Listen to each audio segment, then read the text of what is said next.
Hello, everybody. Welcome to another episode of Long-Distance Worklife, the podcast where we try to help you thrive, survive, generally keep the weasels at bay in this crazy world of remote and hybrid and whatever your work situation is. My name is Wayne Turmel. I am with the Kevin Eikenberry group. My regular co-host, Marissa Eikenberry, is not with us today, which means it's an interview episode, and we have a really good one for you today. I think you're going to enjoy this conversation. So before I run over my intro and get all redundant on you, I am going to call in Jim Frawley. Jim is the author of Fantasized Talent. And Jim, who are you? What should we know about you? And then we'll jump in. Sure. My name is Jim Frawley. I run an organization called Bellwether. We do executive development. We're based in New York, and we really do executive development from the top straight on down throughout the organization. My background was in executive communications, mostly in the financial industry. So that's where I really earned my chops. And as we take a look, our real sweet spot is how do you get people to prepare for change when they don't know what change is coming? And part of that is the remote work that we saw with COVID and everything else, and the way that the workplace has changed over time. So we really help people adapt to that. Now, there is a cool phrase which you have adopted called Fantasized Talent, which sounds extremely consultancy and gimmicky, but there's an actual really excellent point here that I would love you to kind of define for us and tell us what we're in for.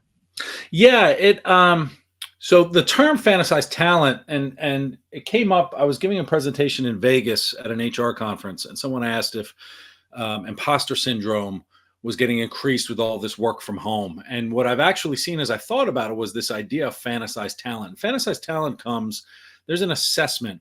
It's a great assessment called the Hogan. It's a leadership assessment that has all kind of full gamut of how are you when you're at your best? What do people see when you're at your worst? Then there's another report you can get on your values, your motivations. I mean, it really covers the whole kind of circle. And one of the areas to look out for some people is this idea of fantasized talent, which is believing that you either are born for greatness or you have this really original, inventive, unique, you are special. And it can be perceived as a very arrogant attribute of you when we're really under stress. Sometimes if this is one of your noted components of a Hogan, this can be seen when you're under stress. It's one of those negative behaviors that people can see because you think that you're destined for this greatness that can push other people down. And we are seeing, I'm seeing anyway, this increase in this idea. I love the term of fantasized talent, that we're better than we are because we're not getting the real feedback that we need to really fit into a bigger picture. Now, there's two things that you just said there, which fascinate me. One is this is kind of the flip side of imposter syndrome. Imposter syndrome is I suck. They're going to find out any minute. I'm going to be busted. You know, I'm a big fat fraud. The flip side of this is I'm a genius, and the sooner they realize that, the better. So that's kind of the first thing. And the second thing, which is super important, is that we get that sense of reality, right? Whether I'm as good as I am or I'm a horrible, awful human being, based on feedback. And without feedback, you're left with the voices in your head making that decision. Yeah, it's, you know what, it's the flip. I could say it's the flip side of imposter syndrome, but they're on the same coin. They're both forms of insecurity, I would say. You know, you're not really imposter syndrome. You're not really tapping into reality of what other people are actually seeing. If you get this promotion, if you do this work, there's a reason for it.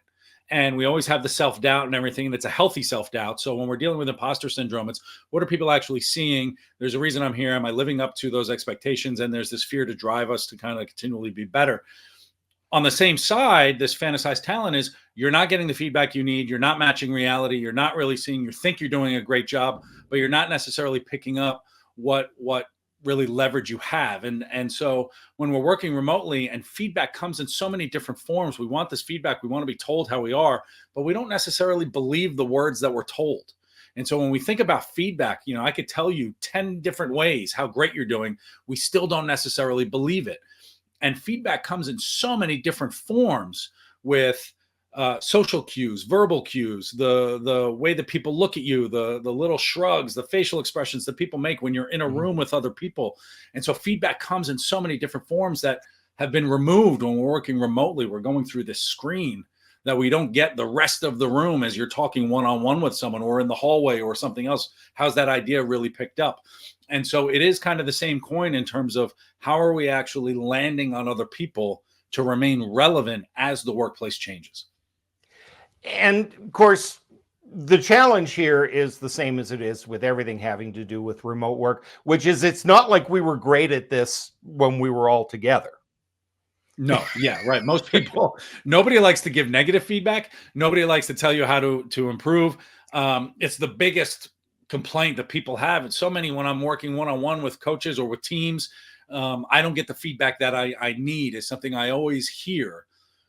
But the first question I ask them is, how are you going to get your feedback? How are you asking for feedback? How are you giving context? Feedback is not just this extrinsic, external kind of give it to me. I'm waiting for you to come to me. You have to meet them halfway. It's not just, how am I doing? Oh, you're doing fine. It's, hey, look, I want to become a chief marketing officer or chief operating officer. Do you think I'm taking the right kind of steps? It's a very different type of question, where you say, oh, now that I know where you want to go, I can give you feedback relevant to where you actually want to go. So there is this accountability also on the individual to get the actual feedback that you want. And when we're not in person, when you give a presentation to a senior group of people and you look around the room and you're just asking your boss later, how did that go? But you know how it went, because you know how people are sitting and changing and leaning into your questions and asking questions and are really interested in what you're presenting. It's a very different way to communicate that we seem to have lost when we're working remotely. Yeah, and it seems like, everything is based on the question you ask, right? How did it go is a wide open question. You're really asking, did they like it? Are they going to take action? Did I do my job? There are a whole bunch of micro questions inside that seemingly innocent enough question. And one of the things I love to talk to groups about is, do you understand the definition of a question? And most people don't. Most people cannot define what a question is. And the way I define it, and I've pulled this from a couple of different places, it's a request for information where you legitimately do not know the answer. And so when you're requesting information where you say, how am I doing? It's not really giving the framework to get something that's really tangible for you to do, right? You're asking for something from a different person's perspective. You have to line them up and guide them to get the actual information that you want, and ask a really meaningful question and ask ourselves the same types of questions where there's no judgment involved in terms of the way we ask our question. It has to be purely a request for an answer where we do not know what that answer is going to be. Wow, that is big, because so often when we hear the answer, we're putting it through that filter of, do I think I'm a genius or do I think I'm a big fat liar? And we're going to hear, because human beings do this, right? It's rationalization 101. We hear what confirms our biases to start with. And also what confirms our biases, because we think we know. So many people will go and give a pitch, for a new product, and they come out and say that went horribly, and then they find out that everybody loved it, or vice versa. That was amazing, and then they do it. What we do, though, is there's so much we don't know, because we don't know everybody else's perspectives and the way that they interpret things. The 5 million people listening to this podcast, some are going to say this is really insightful. Other people are going to say this was a waste of time, because they may have already known based on their perspective or whatever it is. And so we have to lose judgment.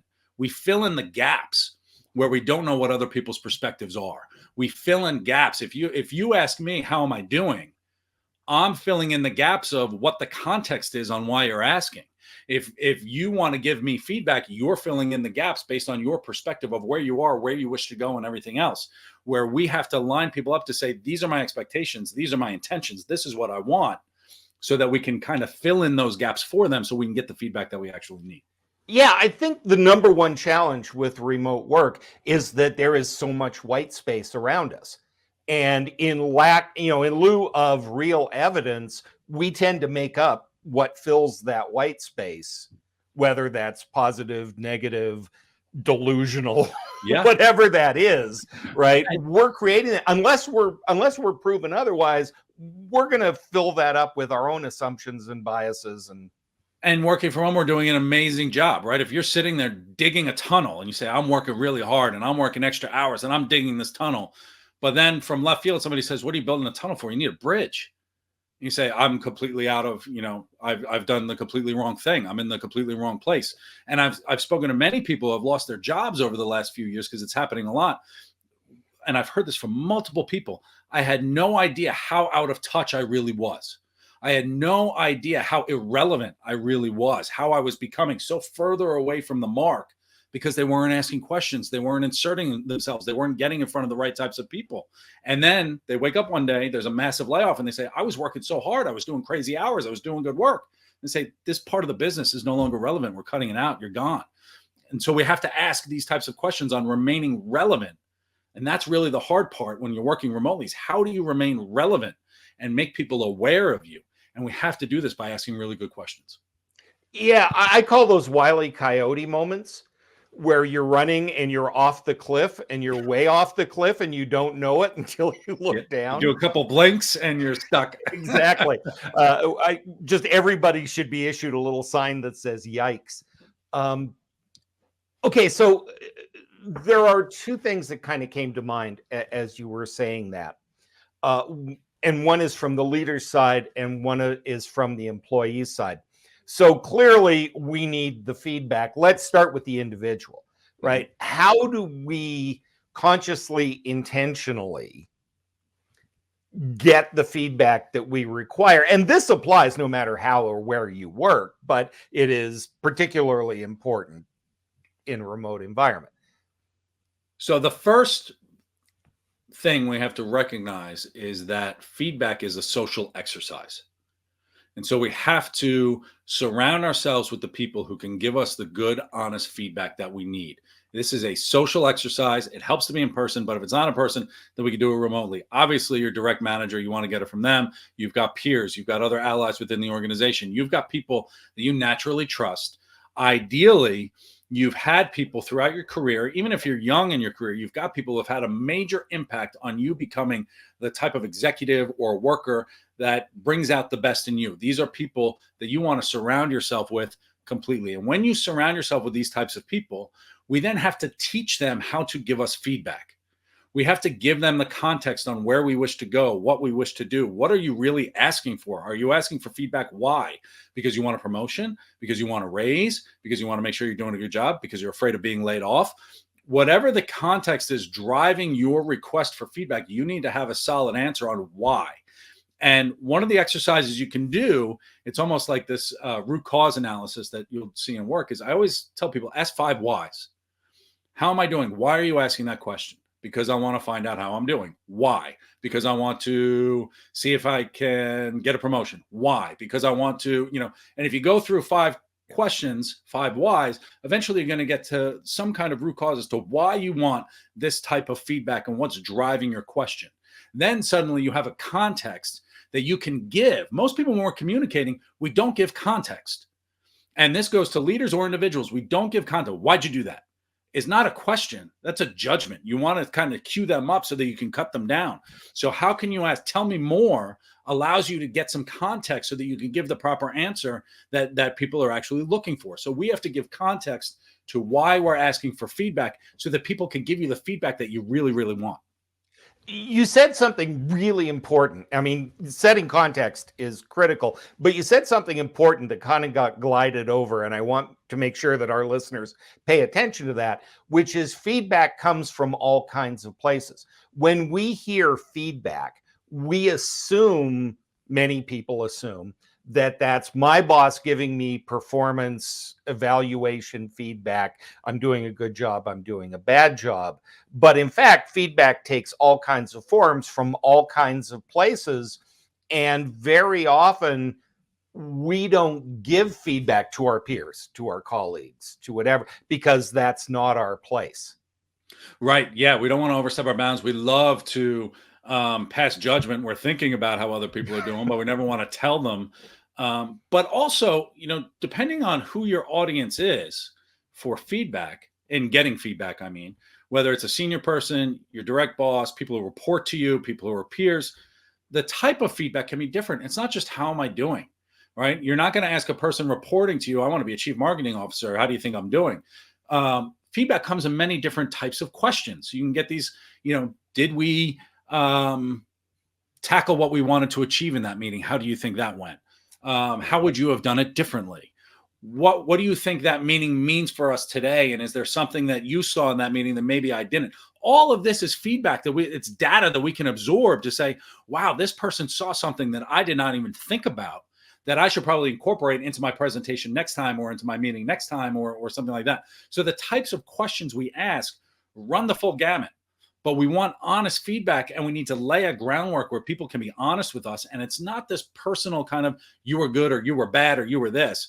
Ask them for their interpretation of it, because then suddenly if you give the context and ask for their interpretation, people will talk your ear off because they love to talk about the way they think about things, the way that they approach things and these different perspectives.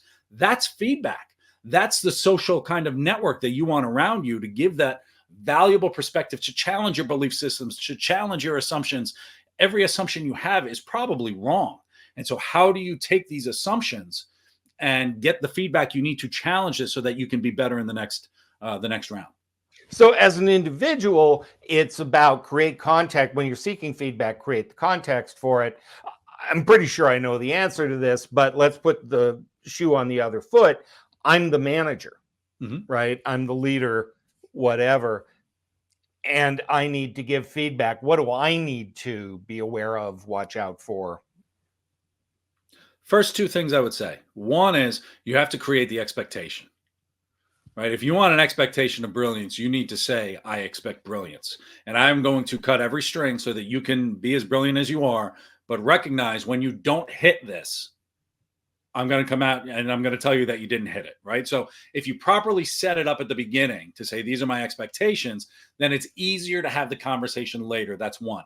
But then secondly, you have to create an environment, and someone call this psychological safety, someone call it other things, where you're teaching people. If you're a manager, you want to teach your people to be asking legitimate questions of themselves, because you want them to be asking themselves these questions before you ask the question of them. And so after every meeting, they should be saying, what could I have done better in that meeting? Or what went really well in that meeting? They should be asking this on a constant developmental spin. And I have some clients who start every meeting now with 3 simple questions or 5 simple questions. What did you learn this week? What challenges are you working on this week? What's your biggest challenge this week and how can anybody help, right? And if you start facilitating these types of questions where people know that that's what's expected of them, no judgment, just pure questions. A real question has no judgment, where your perspective is given. Suddenly people are more open to answering these types of questions and asking more questions and saying, I have this idea and how about this? So you're facilitating a type of discussion where people can ask really, really good questions.